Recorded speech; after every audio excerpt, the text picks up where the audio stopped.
Olá, alunos. Vamos continuar a aprender um pouco sobre sistemas web, sobre back-end. Vocês lembram que foi visto na aula passada?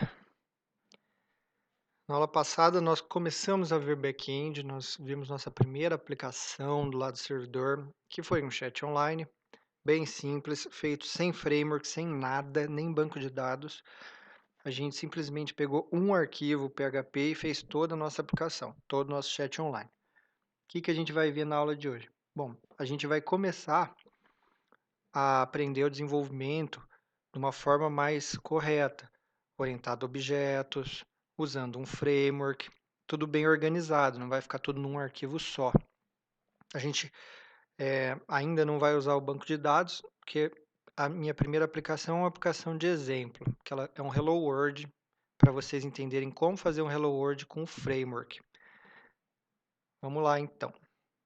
Para começar, vamos relembrar qual é o caminho da requisição, que isso é muito importante. Pausem aí o vídeo, tentem relembrar qual é o caminho que vai desde quando o usuário acessa pela primeira vez o seu sistema, de onde sai essa requisição, até onde chega, o que é rodado e o que volta para o usuário. Vamos dar uma olhada. Primeira coisa, o nosso cliente é um navegador, pode ser qualquer navegador. A gente vai fazer uma requisição. Vamos supor que seja a primeira requisição que o nosso navegador vai fazer. Não vai ter diferença entre a primeira e a segunda, tanto faz. O que a gente faz? Escreve lá na barra de endereço o endereço do site e aperta Enter. O navegador vai fazer uma requisição HTTP. Essa requisição vai ser pega, né, pelo sistema operacional, né, que é o sistema operacional que cuida de tudo isso, né, cuida da rede.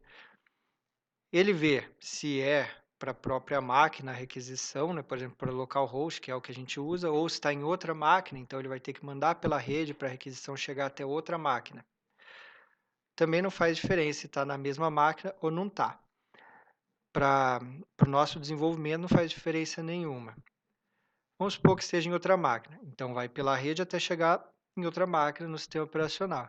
Quando chegar na outra máquina, essa outra máquina vai olhar e pensar assim, chegou uma requisição, o que eu faço com essa requisição? Bom, ele tem que olhar se tem algum programa rodando para responder a requisição, porque se não tiver, o próprio sistema operacional responde a requisição, falando assim, olha, não tem nada aqui, recusado, conexão recusada. E aí, a resposta volta para o seu navegador e mostra que não deu certo a requisição, foi recusada. Mas vamos supor que tenha um programa rodando, que no caso é o programa servidor. Esse programa ele tem que estar rodando e está esperando requisições em uma determinada porta e com um determinado endereço. No caso do HTTP, é a porta 80. Então, é a porta padrão, tem como mudar, né? Então, o que vai estar rodando na porta 80 que a gente vai usar? O nosso servidor web, que é o Apache. Então, o sistema operacional passa a requisição para o servidor web. Aí o servidor web sabe o que fazer com essa requisição. Vamos supor que eu estou requisitando uma página que tem um arquivo PHP para ser rodado. Então, o Apache vai lá, vê que tem um arquivo PHP e ele fala assim, opa, eu não posso simplesmente retornar esse arquivo, como se fosse uma imagem, como se fosse um HTML, CSS. Não, ele sabe que ele tem que rodar o arquivo e o resultado retornar. Então, o que ele vai fazer? O Apache não sabe rodar PHP. É o programa PHP, né, o interpretador, que sabe rodar. Então, o Apache simplesmente vai pegar esse arquivo e vai passar para o nosso interpretador PHP. Ele vai rodar e no final da execução vai ter impresso alguma coisa na tela. O que é essa coisa na tela? Vai ser a resposta, né? Então, ele vai rodar toda a nossa aplicação, que vai estar escrita em PHP, né? Vai imprimir alguma coisa na tela. Pode ser que também eu defina alguns valores de cabeçalho HTTP, né? Por exemplo, um redirecionamento. É só esse valor que a gente vai usar quando a gente precisar fazer redirecionamento. E aí a gente vai devolver, então, tudo que foi impresso. Vai devolver para o Apache devolve para o sistema operacional, que volta até o nosso computador.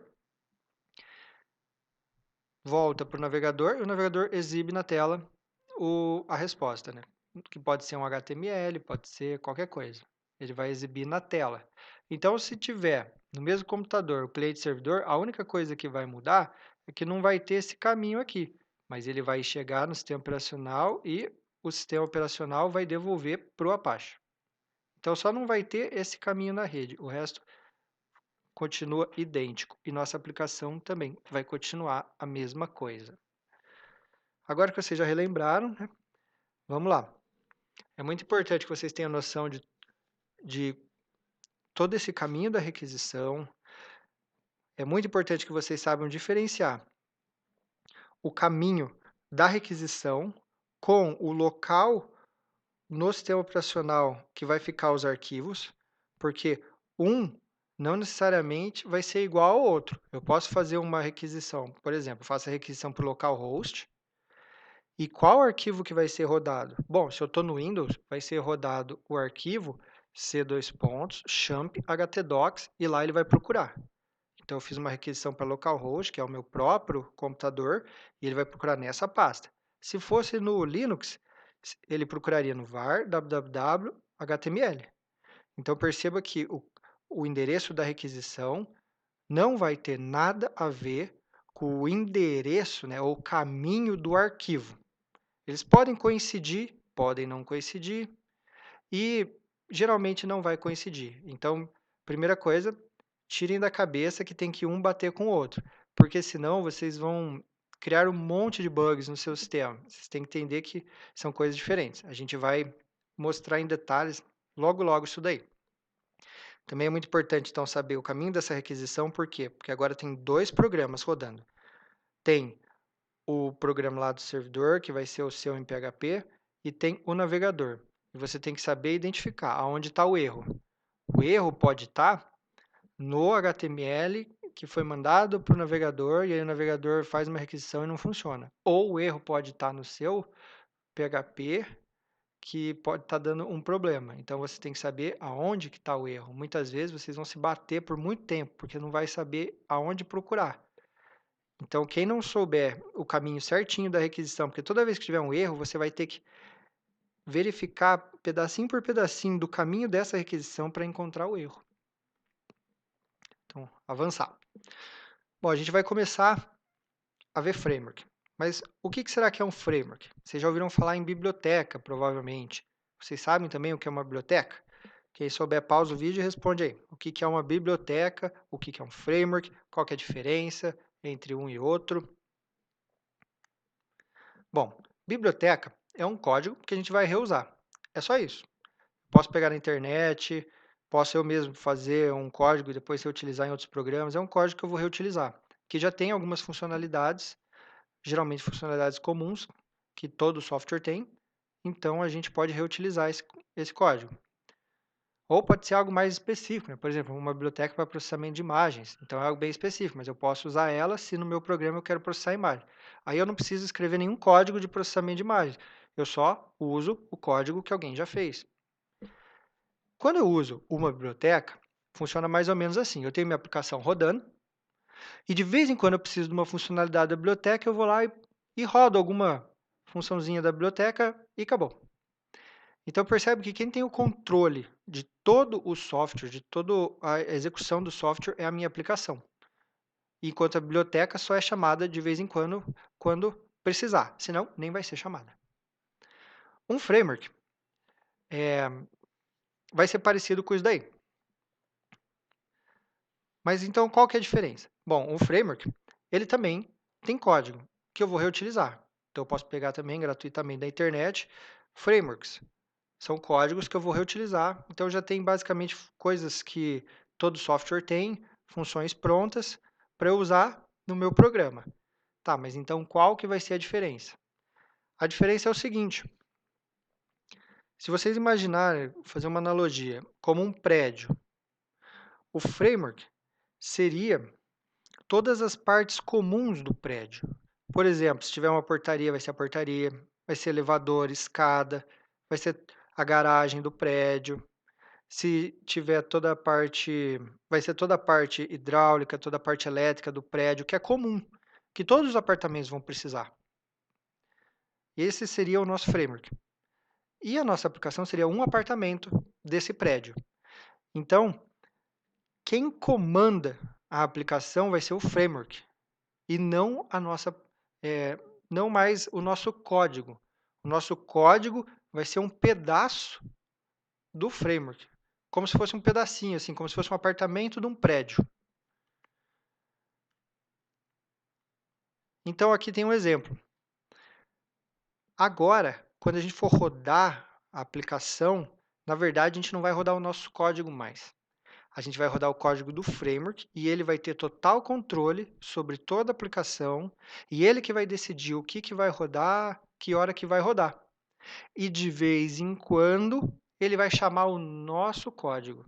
E aí o nosso código vai servir para fazer coisas específicas, porque o geralzão, o código já faz sozinho. E depois que o nosso código terminar de rodar, a execução volta para o framework tem todo o controle da aplicação. Então, pode parecer que agora a gente vai escrever menos código, né? Mas, na verdade, não. A gente vai continuar escrevendo bastante código para fazer toda a aplicação. A diferença é essa, que nós não vamos ter mais o controle do fluxo de execução. Já vai ser algo que o framework vai determinar. Então, é uma outra forma de programação, seria um outro paradigma, né? Que vocês vão ter que se acostumar a partir de agora. Porque hoje em dia, qualquer aplicação, desktop, web, para celular, qualquer aplicação hoje em dia usa framework. E você tem que se acostumar com essa forma de organizar o código. A forma de como saber as regrinhas do framework e você vai estar preso nas regrinhas. No começo vai ser difícil, porque você provavelmente está acostumado a ter muita liberdade. Ah, eu faço a aplicação da forma que eu quiser. Agora não vai mais poder ser assim. Agora vai ser, na verdade, bem engessada a forma como você vai poder fazer, seguindo um monte de regrinhas. Porque quem controla tudo é o framework. Deixa eu ver se tem mais alguma coisa aqui. Bom, framework, traduzindo, né, significaria arcabouço, então seria uma base, uma estrutura, como se fosse a estrutura do prédio, e ele que controla tudo, e a sua aplicação seria um apartamento desse prédio aí. Aqui tem várias vantagens de se usar um framework e por que todo mundo hoje usa um framework. Produtividade. Por que tem produtividade? Porque o framework ele já foi desenvolvido por muitos desenvolvedores durante muitos anos, são desenvolvedores experientes e eles já implementaram um monte de funcionalidades que toda aplicação tem que ter. Então, se você não quiser usar um framework, tudo bem, mas a sua aplicação vai ter que ter essas funcionalidades, porque todas têm. Por exemplo, conectar com o banco de dados para facilitar buscar registro no banco de dados. Toda aplicação tem isso. Então, vocês vão ter que acabar escrevendo esse código. Melhor do que isso é pegar um pronto. Além do mais, se você estiver trabalhando numa empresa que usa um framework profissional, vocês sempre vão trabalhar usando framework profissional quando forem para empresas. Fica mais fácil também o desenvolvimento. Por quê? Porque o desenvolvimento se torna padronizado. O framework, como eu falei, ele é engessado. Então você tem que seguir as regras do framework. Se por um lado isso é ruim, que você perde liberdade, por outro lado isso é bom, que o desenvolvimento fica padronizado. Então, se tem uma equipe trabalhando com 5 pessoas, vai ser mais fácil uma pessoa continuar o trabalho da outra, porque ela já vai estar acostumada com aquela forma de programar. Quando você não usa o framework, deixa com muita liberdade, fica mais difícil isso daí, porque cada um vai programar de um jeito diferente. Outra coisa boa da padronização é que se você sair de uma empresa e entrar em outra que utiliza esse framework, já vai ser mais fácil para você continuar o desenvolvimento, entender como que tudo está funcionando no sistema da outra empresa, porque você já está acostumado com esse framework, você já estudou esse framework, ele vai ter muita documentação online para você tirar dúvida, sua vida vai ser muito mais fácil. Se a empresa não usa framework, se ela faz tudo coisa caseira lá, se ela reinventou a roda, como que você vai tirar dúvida? Você vai ter que perguntar para o mestre ancião da empresa como que faz as coisas, porque só ele sabe. E o dia que ele sair da empresa, vai ser o caos total na empresa. Então, esse é um problema da falta de padronização. Reuso de funcionalidades, segurança, ou seja, o framework já foi testado, porque, como eu disse, são muitos desenvolvedores experientes, já há muitos anos desenvolvendo, então ele provavelmente vai ser algo mais seguro do que se você fizesse uma solução caseira para segurança. E, como ele também já foi muito testado, o desempenho do framework também costuma ser muito bom, porque essa é uma preocupação de quem desenvolve framework.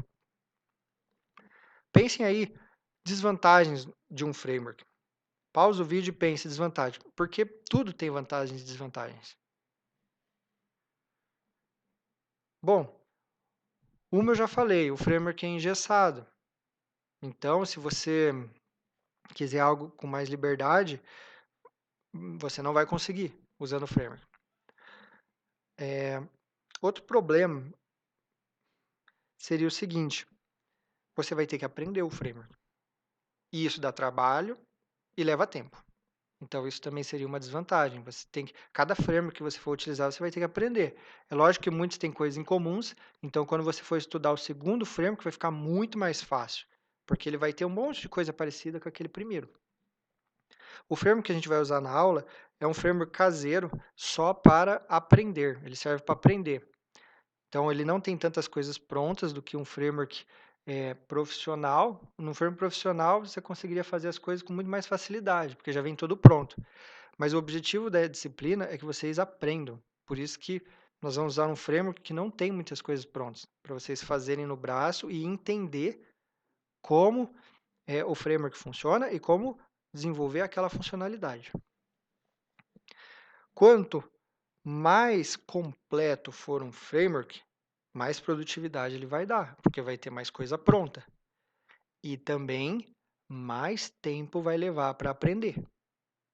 Então, um framework que é muito gigante, tem muita coisa, ele vai ser excelente para quem já sabe mexer. Mas para quem não sabe, vai demorar muito tempo para entender como ele funciona, vai ter que gastar bastante tempo estudando o framework. Então, são as vantagens e desvantagens.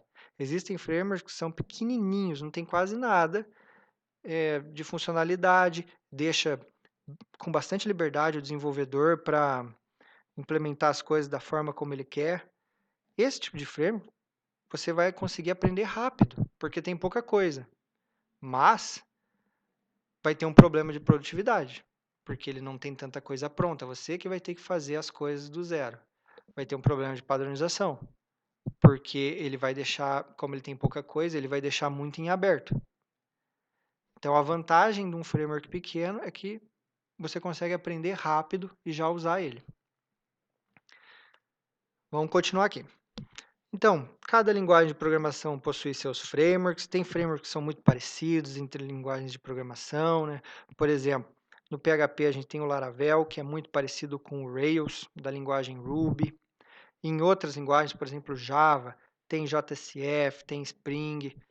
Em Python tem o Django. Então, cada linguagem vai ter o seu framework. Na verdade, existem infinitos frameworks para cada linguagem. O PHP tem um monte de framework, o Ruby provavelmente tem outros também, o Java tem outros. A gente vai ver aqui o básico que todo framework tem. Bom, então para as nossas aulas, foi feito o framework DW3, né, que é desenvolvimento para Web3. Ele está disponível no GitHub. O link está lá no Moodle para vocês baixarem. Junto com o framework está também o código-fonte das aplicações que a gente vai desenvolver durante o semestre para vocês aprenderem a usar o framework. Né? Primeira aplicação, que seria a aplicação 0, mais simples, é só um Hello World. Como fazer um Hello World com o framework. Aqui nos slides também tem o link, né? Mas o link está no Moodle também. Vocês vão ter que colocar esse framework na pasta raiz do Apache. E o que eu quero dizer com pasta raiz? Não é na onde você instalou o Apache não, viu? Essa pasta raiz é a pasta onde a gente coloca nossos arquivos, que seria o htdocs do Windows e o var www.html do Linux. É lá que a gente sempre coloca nossos arquivos PHP. Então, é lá que você tem que colocar essa pasta do framework aí. Então, a gente vai usar MySQL e Apache. Então, espero que vocês já tenham instalado tudo, né? Aqui tem a versão. Esse módulo rewrite sempre vem com o Apache, fica tranquilo. A gente só tem que habilitar ele. Se não me engano, no Windows já vem habilitado, no Linux tem que habilitar. Aqui tem o passo a passo de como instalar, né? Então, depois que instalou, tem também os tutoriais na internet, tem links no Moodle. Como que eu faço para habilitar esse módulo do Apache? Módulo é uma extensão ali do Apache, né? No Linux, é só rodar essa linha de comando aqui. Então, sudo, você precisa de permissão.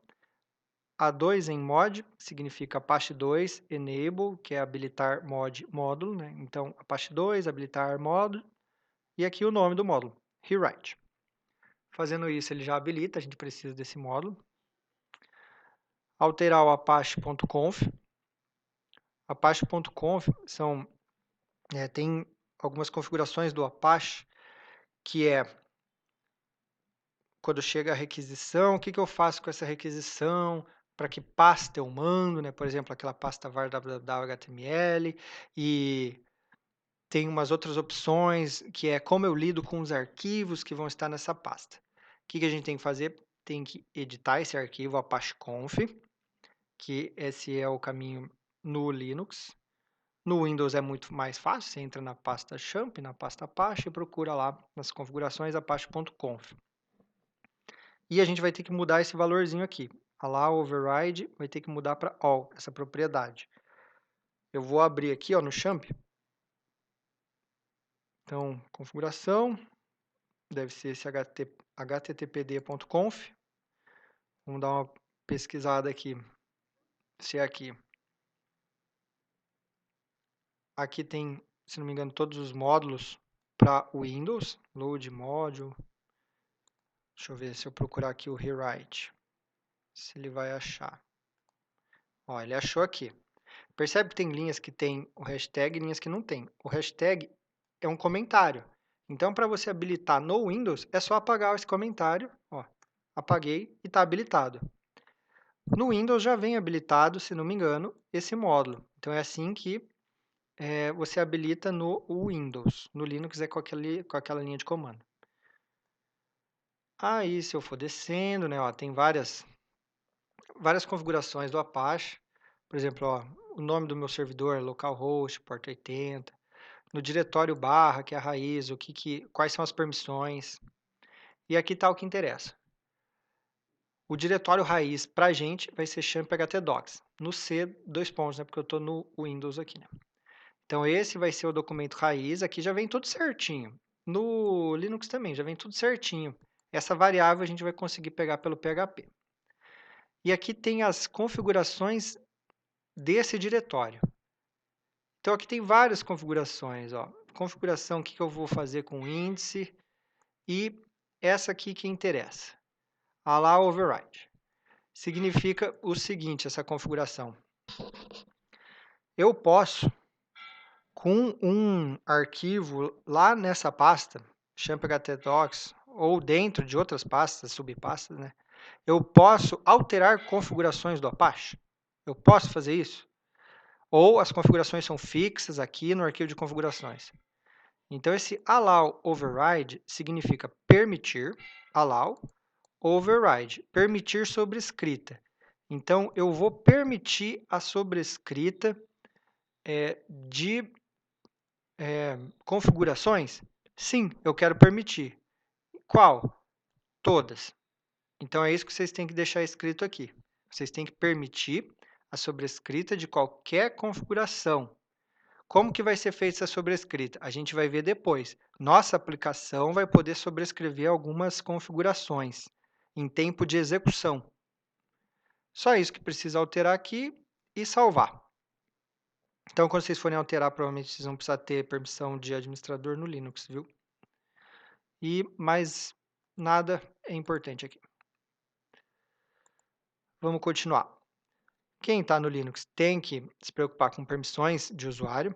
Então, essa pasta var www.html mude para o seu usuário. Ela vai estar como root. Mude ela e todos os arquivos dentro dela para o seu usuário.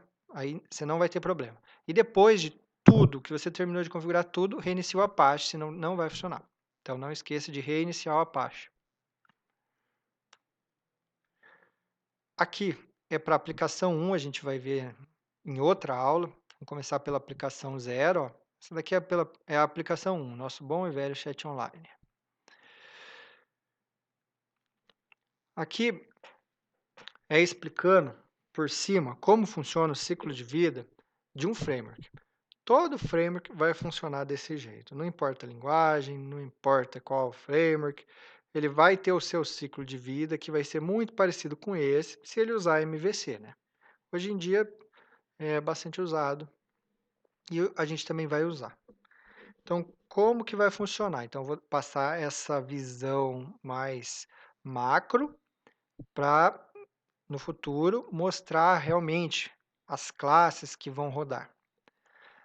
Primeira coisa, eu faço uma requisição, a requisição chega no servidor e vai rodar a minha aplicação.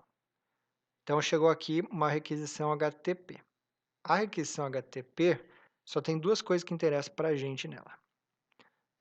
Pelo menos se não for um cadastro, né, que vai vir também os dados do cadastro. Tirando isso daí, dados do cadastro, só tem duas coisas que interessam para a gente.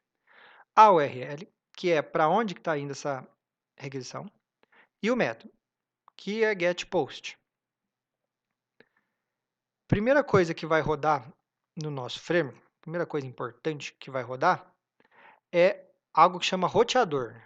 Aqui está a rota, que é qual vai ser a rota, ou seja, qual vai ser a parte da nossa aplicação que vai ser executada. Né? Então, o roteador, ele define a rota. O que é isso?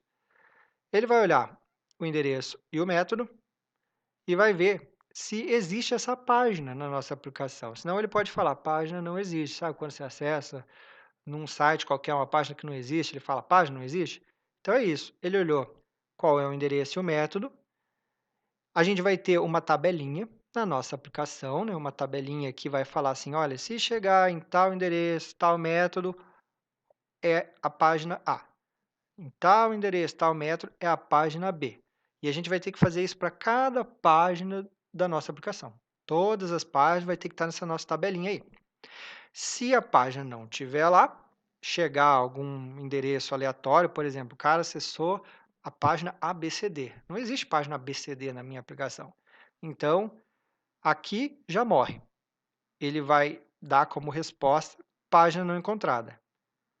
Então, ele vai imprimir, né, na tela, página não encontrada, por exemplo, e volta a requisição, chega de novo no navegador e aparece lá aquele HTML escrito página não encontrada. Mas vamos supor que ele encontre. Então, foi uma página correta, né? Por exemplo, a página que lista os usuários da minha aplicação. Ah, essa página existe. Então, ele vai chamar o controlador. Vocês já devem saber como funciona o MVC, né? Mas caso não saibam, vocês vão entender durante as aulas. O controlador, ele é uma classe que vai rodar e eu vou ter um controlador para mais ou menos cada página da minha aplicação. Não é exatamente para cada página, mas vamos supor, para todas as páginas referentes ao usuário. Cadastrar usuário, recuperar usuário, deletar usuário, editar usuário. Eu vou ter um controlador que se encarrega de fazer todas essas coisas para o usuário. Vamos supor que tem produtos, cadastro de produto, deletar produto. Eu vou ter um controlador para todas as páginas referentes a isso. Todas as páginas que lidam com produtos, eu vou ter o controlador para os produtos. Então, ele que sabe o que rodar. O controlador é como se fosse um maestro. Ele sabe o que tem que rodar de cada coisa para, no final, ter a resposta e devolver para o usuário. Né? Então, ele não deve fazer muita coisa. Ele deve só organizar as coisas. Ele deve só saber o que rodar. Ele mesmo é bom que fique leve, que não tenha muita coisa implementada no controlador. Então, depois dele rodar o que precisa, que vai estar em outras classes, ele monta, né, vamos dizer assim, a resposta, que vai ser uma página HTML, e devolve a resposta. E aí morreu. Devolveu, o navegador exibiu a resposta. Como que ele sabe o que rodar, né, por exemplo? Para isso, nós temos o modelo e a visão. Quando eu rodar aqui um método do meu controlador, por exemplo, para listar os usuários, ele vai usar, por exemplo, o modelo usuário. O modelo, o que é o modelo no MVC? É uma classe onde fica toda a lógica de negócios. Toda a lógica de negócios da sua aplicação, ou seja, toda a lógica de como se deve cadastrar um usuário, deletar ou fazer alterações e etc. Toda essa lógica tem que estar no modelo. Se tiver no controlador, está errado. Então, o MVC prega que a lógica de negócio fique no modelo. Então, o controlador vai chamar o modelo, que geralmente vai chamar o banco, porque quando a gente usa um banco de dados, todos os dados ficam lá no banco, né? Então, ele que vai fazer o select, o insert, update e delete. E se precisar fazer outras coisas, também ele vai fazer outras coisas que não são relacionadas ao banco. Toda a lógica de negócio. Vamos supor que ele tem que fazer uma conta, por exemplo, eu fiz uma compra com muitos produtos e ele tem que saber qual foi o total. Então é o modelo que faz essa conta, ele sabe a lógica de negócio, mesmo que essa conta não tenha nada a ver com o banco. Então o modelo vai fazer tudo o que precisar fazer e vai retornar a resposta para o controlador. E depois o controlador vai chamar a visão. O que é a visão? A visão é a parte da nossa aplicação que monta o HTML. É isso. Já que a resposta é em HTML. Se a nossa resposta fosse de outro jeito, a visão montaria de outro jeito. Vamos supor, um JSON. Eu quero que a minha resposta seja um JSON. A visão, ela tem a responsabilidade de montar o JSON. Ou montar um XML. Ou montar HTML. Ou sei lá, o que ela precisar montar, que é a visão, que é essa resposta que vai ser enviada para o navegador exibir. É isso. Vamos supor que ela tem que montar um PDF, vai ser ela que monta também. O controlador, então, pega as informações do modelo, né? Vamos supor que a informação está no banco.